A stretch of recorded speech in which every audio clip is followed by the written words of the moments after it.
Hello students, स्वागत है आपका फिर से एक बार आपके अपने चैनल एजुटेक लर्नर पे, जहाँ पे हम आपको हिमाचल प्रदेश गवर्नमेंट एग्ज़ाम की तैयारी करवाते हैं।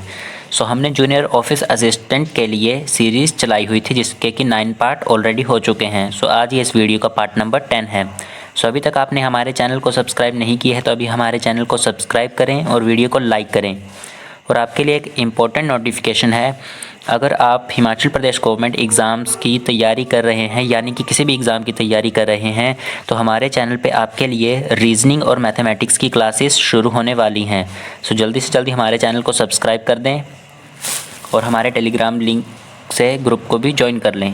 चलिए आज के MCQs को शुरू करते हैं। यहाँ पे देख लेते हैं हमारे पास पहला MCQ क्या दिया गया है। पहले में आपके पास दिया गया है the blank tells the computer how to use its component. इसमें पूछा गया है कि वो कौन सी चीज़ है या फिर वो कौन सा ऑप्शन है जो कि कंप्यूटर को बताता है कि उसे उसके कंपोनेंट्स कैसे इस्तेमाल करने हैं। यहाँ पे आपका आंसर आ जाता है ऑप्शन नंबर 3, ऑपरेटिंग सिस्टम। वो आपका ऑपरेटिंग सिस्टम है जो कि कंप्यूटर को बताता है उसे उसके कंपोनेंट्स कैसे इस्तेमाल करने हैं।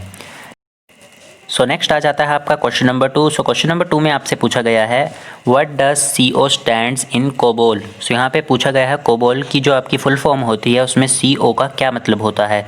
जो आपकी कोबोल की फुल फॉर्म आ जाती है वो होती है कॉमर्स बिजनेस ओरिएंटेड लैंग्वेज, मतलब कि common business oriented language. CO से आपका कॉमन बन जाता है, B से बिजनेस, O से ओरिएंटेड और L से लैंग्वेज। यहाँ पे जो आपका ऑप्शन नंबर 2 है वो राइट हो जाता है। नेक्स्ट देखते हैं आपका क्वेश्चन नंबर 3। क्वेश्चन नंबर 3 में आपसे पूछा गया है a computer can not boot if it doesn't have the. यहाँ पे बोला गया है कि अगर एक कंप्यूटर बूट नहीं कर पाता है तो उसके पास कौन सी चीज़ नहीं होती है। ऑप्शन में से आपको बताना है। ये बहुत ईजी क्वेश्चन है कि जैसे अगर किसी कंप्यूटर के पास उसका ऑपरेटिंग सिस्टम ही नहीं होगा तो वो बूट कैसे करेगा।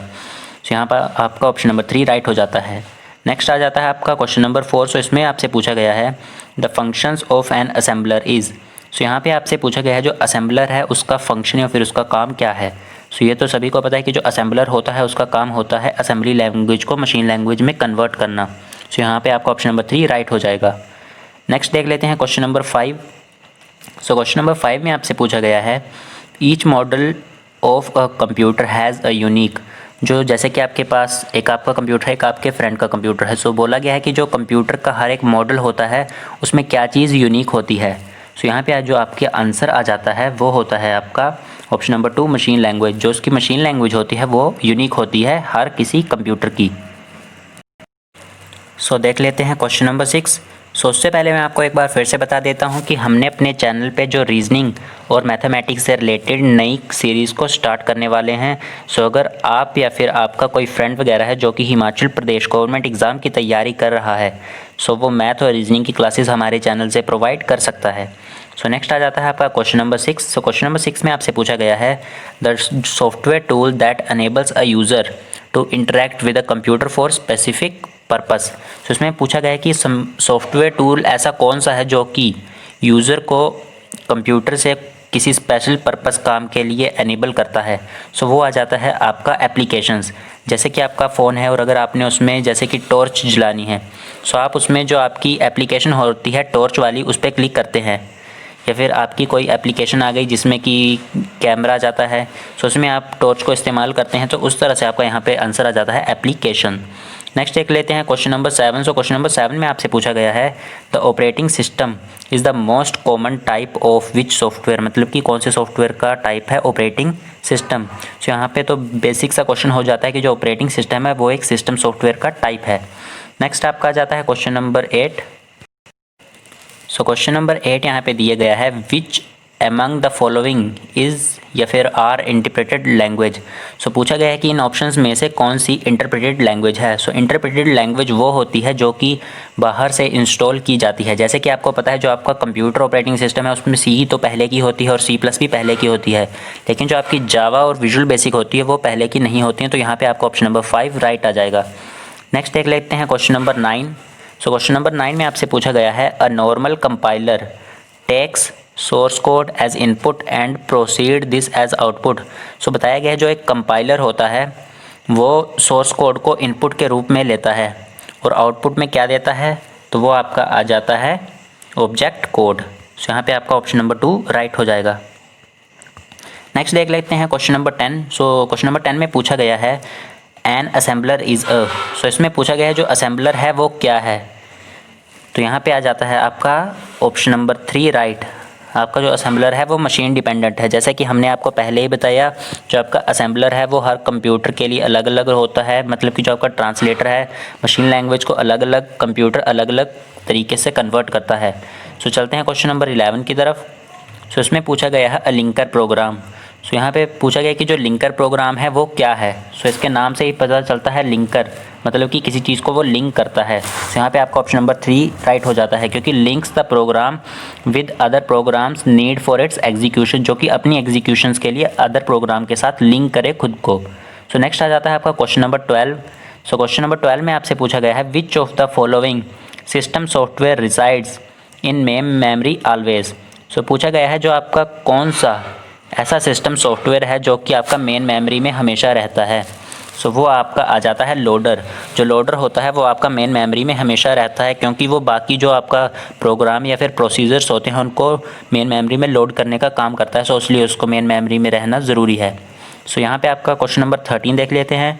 सो क्वेश्चन नंबर 13 में आपसे पूछा गया है द ब्लैंक, मतलब कि the which program is use to convert mnemonic code to machine code. So आपका मैनेमोनिक कोड का मतलब हो जाता है असेंबली कोड या फिर असेंबली लैंग्वेज। सो यहाँ पे जो इसका सीधा सीधा मतलब हो जाता है वो होता है convert assembly code to machine code. So जो आपका आंसर आ जाता है वो होता है option number 4 assembler. So question number 14 देख लेते हैं। क्वेश्चन नंबर 14 में आपसे पूछा गया है a set of rules for telling the computer what operation to perform. So बोला गया है जो सेट ऑफ रूल्स है, जैसे कि कुछ लाइंस दी गई हैं आपके पास, सेट ऑफ रूल्स हैं वो कंप्यूटर में परफॉर्म करने के लिए, तो उस चीज़ को क्या कहते हैं। सो उसे कहते हैं हम प्रोग्रामिंग लैंग्वेज, क्योंकि हम प्रोग्रामिंग लैंग्वेज में कुछ कोड वगैरह टाइप कर लेते हैं और उसे कंप्यूटर में ऐड कर देते हैं जो कि ऑपरेशंस को परफॉर्म करने में हेल्प करता है। नेक्स्ट देख लेते हैं क्वेश्चन नंबर 15। सो यहाँ पे क्वेश्चन नंबर 15 में आपके पास दिया गया है which language is CPU dependent. So पूछा गया है कि कौन सी ऐसी लैंग्वेज है जो CPU के ऊपर डिपेंड करती है। सो यहाँ पे जो आपका आंसर आ जाता है, जैसे कि आप देख सकते हैं जो C लैंग्वेज है वो भी आपके CPU पे डिपेंड करती है, क्योंकि वो आपको ऑपरेटिंग सिस्टम C लैंग्वेज से ही बना होता है। नेक्स्ट आपकी आ जाती है असेंबली लैंग्वेज, जो कि CPU को हमारा जो असेंबली डेटा होती है उसको ट्रांसफ़र करती है मशीन कोड में। नेक्स्ट जो होती है आपकी जावा। तो जावा आपकी बिल्कुल ही अलग, जो कि CPU पे डिपेंड नहीं होती है। तो यहाँ पे जो आपका आंसर आ जाता है वो आता है ऑप्शन नंबर 4। नेक्स्ट देख लेते हैं question number 16। So question number 16 में पूछा गया है language which can easily interact with the hardware are card. ऐसी लैंग्वेज कौन सी है इन ऑप्शंस में से जो कि हार्डवेयर के साथ ईजिली इंटरेक्ट कर जाए। सो यहाँ पे आपका आंसर आ जाता है लो लेवल लैंग्वेज, जो कि मशीन्स ईजिली अंडरस्टैंड कर लेती हैं। नेक्स्ट आपका आ जाता है क्वेश्चन नंबर 17। सो क्वेश्चन नंबर 17 में आपसे पूछा गया है मशीन लैंग्वेज क्या होता है, मतलब उसका डेफिनेशन क्या होता है। सो जो आपका मशीन लैंग्वेज का डेफिनेशन आ जाता है, हम ऑप्शन वाइज इसको देखते हैं। Machine language is the language in which programs were first written. So ये आपका राइट हो जाता है option 1। Is the only language understood by the computer. So यहाँ पे जो आपका है ऑप्शन नंबर 2 वो भी राइट हो जाता है। नेक्स्ट आ जाता है differs from one type of computer to another. So जैसे कि हमने आपको पहले भी बताया कि जो मशीन लैंग्वेज होती है वो हर कंप्यूटर के लिए यूनिक होती है, तो आपका ऑप्शन नंबर 3 भी राइट हो जाएगा। सो यहाँ पे आपके पहले 3 ऑप्शन राइट हो जाते हैं, तो आपका ऑप्शन नंबर 4 बिल्कुल राइट होगा। नेक्स्ट देख लेते हैं क्वेश्चन नंबर 18। सो क्वेश्चन नंबर 18 में आपसे पूछा गया है जो असेंबली लैंग्वेज है उसकी डेफिनेशन को यहाँ पे पूछा गया है। सो हम ऑप्शन वाइज देख लेते हैं।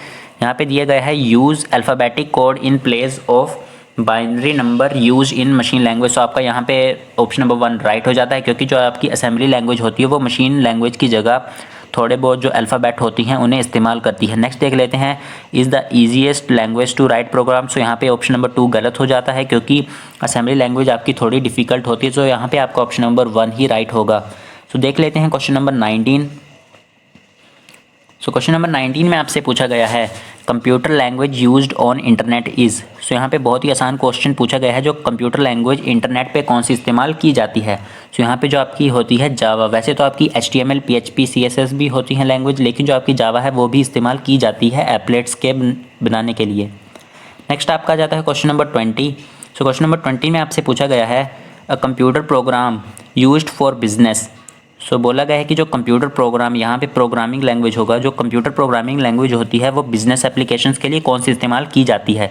सो वो आपका आ जाता है ऑप्शन नंबर 2 कोबोल।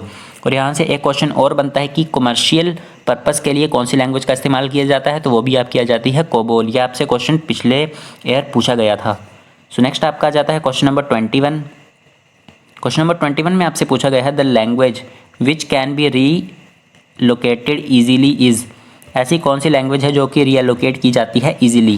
सो यहाँ पे आपका आंसर आ जाता है ऑप्शन नंबर 2, असेंबली लैंग्वेज, जो कि ईजिली रीअलोकेट की जा सकती है, मतलब कि ईजिली चेंज उसे किया जा सकता है। नेक्स्ट देख लेते हैं हम क्वेश्चन नंबर 22। सो क्वेश्चन नंबर 22 में आपसे पूछा गया है which of the following is not a computer language. So options में आपके पास दिए गए हैं, बोला गया है कि इनमें से कौन सी कंप्यूटर की लैंग्वेज नहीं है। सो यहाँ की जो आपकी मीडियम लेवल लैंग्वेज है वो कंप्यूटर की लैंग्वेज नहीं होती। आपकी हाई लेवल भी लैंग्वेज है, मशीन लेवल भी और लो लेवल भी लैंग्वेज है कंप्यूटर की, लेकिन जो मीडियम लैंग्वेज है वो नहीं है कंप्यूटर की। नेक्स्ट देख लेते हैं question number 23। So question number 23 में आपसे पूछा गया है translator program used in assembly language is called. So पूछा गया जो ट्रांसलेटर प्रोग्राम है उसे क्या कहते हैं, असेंबली लैंग्वेज को जो कन्वर्ट करता है। सो उसे ट्रांसलेशन प्रोग्राम को हम ट्रांसलेटर भी कह सकते हैं। तो यहाँ पे आपका ऑप्शन नंबर 4 राइट हो जाता है। नेक्स्ट आ जाता है आपका क्वेश्चन नंबर 24। सो इसमें पूछा गया है a program is one that is ready to run and does not need any alternated in any way. So पूछा गया कि ऐसा कौन सा प्रोग्राम है जो कि बिल्कुल रेडी टू रन, मतलब कि जैसे ही उसे लॉन्च करेंगे तो वो रन हो जाएगा, ऐसा कौन सा प्रोग्राम है। सो यहाँ पे जो आपका इंटरप्रेटर है वो तो आपका प्रोग्राम नहीं होगा, वो तो आपको हाई लेवल को लो लेवल में चेंज करेगा। हाई लेवल तो आपका यहाँ पे ऑप्शन राइट नहीं होगा, कोबोल आपकी प्रोग्रामिंग लैंग्वेज है, कंपाइलर भी आपका एक ट्रांसलेटर ही है, पर यहाँ पे जो आपका ऑप्शन नंबर 5 है वो आपका राइट हो जाएगा। सो इस तरह से आप एलिमिनेशन मेथड का इस्तेमाल भी कर सकते हैं ताकि आपको कम क्वेश्चंस या फिर कम चॉइसेस रह जाए आपके पास और आप इजीली आंसर को फाइंड कर सकें। सो यहाँ पे क्वेश्चन नंबर 25 देख लेते हैं। सो क्वेश्चन नंबर 25 में पूछा गया है जावा इज़ एन एग्जाम्पल ऑफ। जो जावा है वो किस चीज़ का एग्जाम्पल है, मतलब कि कौन सी लैंग्वेज का एग्जाम्पल है। सो जावा एक हाई लेवल लैंग्वेज का एग्जाम्पल है। सो यहाँ पे जो 4th जनरेशन लैंग्वेज है ये तो आपका ऑप्शन ही गलत दिया गया है यहाँ पे। सो नेक्स्ट देख लेते हैं question number 26। So question number 26 में आपसे पूछा गया है blank is a cross between human language and a programming language. So पूछा गया है कि जो ह्यूमन लैंग्वेज है और प्रोग्रामिंग लैंग्वेज है उनके बीच में सबसे बड़ा डिफरेंस क्या है। सो वो आपका जाता है स्यूडो कोड, मतलब कि जो आपकी कंप्यूटर लेवल लैंग्वेज होती है उसमें आपका कोड्स का इस्तेमाल किया जाता है, लेकिन जो आपकी ह्यूमन लैंग्वेज है उसमें आपका कोई कोड का इस्तेमाल नहीं किया जाता, डायरेक्ट कन्वर्सेशन की जाती है। नेक्स्ट आपका जाता है क्वेश्चन नंबर 27। सो 27 में आपसे पूछा गया है which of the following is a programming language for creating special program like applets. So जैसे कि आपने जावा एप्लेट्स का नाम तो सुना ही होगा, जो कि आपके स्मार्टफोन्स में एप्लेट्स वगैरह बनती हैं वो जावा लैंग्वेज से बनती हैं। सो यहाँ पे आपका आंसर आ जाएगा, वो होगा ऑप्शन नंबर 1 जावा। सो नेक्स्ट आप देख लेंगे क्वेश्चन नंबर 28। सो 28 में आपसे पूछा गया है computer language used for scientific calculation is. So आपकी जो साइंटिफिक कैलकुलेशन के लिए प्रोग्रामिंग लैंग्वेज यूज़ की जाती है वो आपकी आ जाती है फोर्ट्रैन, ऑप्शन नंबर 2। नेक्स्ट देख लेते हैं क्वेश्चन नंबर 29। सो 29 में आपसे पूछा गया है the language use for development of various games is. ऐसी कौन सी लैंग्वेज है जिसका इस्तेमाल डेवलपमेंट ऑफ वेरियस गेम्स, मतलब कि गेम बनाने के लिए किया जाता है, वो आपकी आ जाती है ऑप्शन नंबर 3 जावा। सो नेक्स्ट देख लेते हैं क्वेश्चन नंबर 30, आज का लास्ट क्वेश्चन। सो क्वेश्चन नंबर 30 में आपसे पूछा गया है which of the following is not true in context of Fortran. मतलब कि जो ऑप्शन दिए गए हैं उनमें से फोर्ट्रैन के बारे में कौन सी गलत इन्फॉर्मेशन है वो हमें टिक करनी है। सो यहाँ पे पूछा गया है, बताया गया है जैसे कि it was developed for scientific purpose and mathematical application. So जैसे कि हमने क्वेश्चन नंबर 29 में ही डिस्कस किया कि वो एक साइंटिफिक लैंग्वेज है और साइंटिफिक है तो वो मैथमेटिकल एप्लीकेशन के लिए भी इस्तेमाल होगी। सो यहाँ पे आपका ऑप्शन नंबर 1 तो नहीं होगा गलत। सो आपका ऑप्शन नंबर 2 देखते हैं, it is one of the oldest high level language. तो जैसे कि आपका राइट आंसर हो सकता है क्योंकि यहाँ पे जो हाई लेवल लैंग्वेज तो है आपकी फोर्ट्रैन, लेकिन वो ओल्डेस्ट नहीं है, उससे पहले भी आपकी हाई लेवल लैंग्वेज आ चुकी हैं। तो यहाँ पे जो आपका ऑप्शन नंबर 2 है वो आपका गलत हो जाएगा, तो ये आपका ऑप्शन राइट हो जाएगा, ऑप्शन नंबर 2। सो जैसे कि आपका ये पार्ट नंबर 10 भी फिनिश हो गया है और मैंने जैसे कि आपको पहले ही बताया कि हम आपके लिए अपने चैनल पे एक रीजनिंग और मैथमेटिक्स से रिलेटेड सीरीज़ लेके आ रहे हैं हिमाचल प्रदेश गवर्नमेंट एग्ज़ाम के लिए, जिसमें कि आप हिमाचल प्रदेश के सभी गवर्नमेंट एग्ज़ाम का रीजनिंग और मैथमेटिक्स को डिस्कस करेंगे। सो अगर आप हमारे चैनल के साथ जुड़ना चाहते हैं तो हमारे चैनल को सब्सक्राइब करें और अगर आपको वीडियो अच्छा लगा हो तो वीडियो को लाइक करें। और अगर आप इसी तरह का स्टडी मटेरियल चाहते हैं PDF में तो आप हमारा टेलीग्राम ग्रुप या फिर व्हाट्सएप ग्रुप भी ज्वाइन कर सकते हैं, हमने डिस्क्रिप्शन में लिंक प्रोवाइड करवा दिया है। सो स्टूडेंट मिलते हैं नेक्स्ट पार्ट में। So students thank you for watching video.